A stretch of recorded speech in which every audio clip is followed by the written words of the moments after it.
प्रेयसीला video call करून प्रियकराने आत्महत्या केल्याची घटना उल्हासनगरमध्ये घडली आहे. हनी असवानी असं या मृत प्रियकराचं नाव असून तो उल्हासनगरच्या कॅम्प 5 भागात वास्तव्यास होता. हनी असवानीचे नालासोपाऱ्यात राहणाऱ्या मुलीसोबत प्रेमसंबंध होते.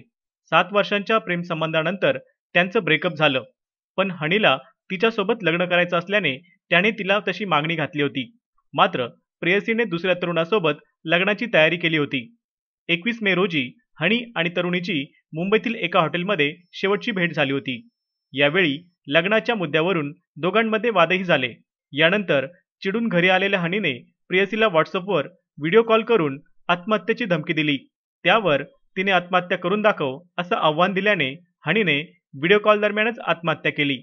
तब्बल 20 दिवसानंतर हा संपूर्ण प्रकार हनीचे वडील नरेश असवानी यांना समजला.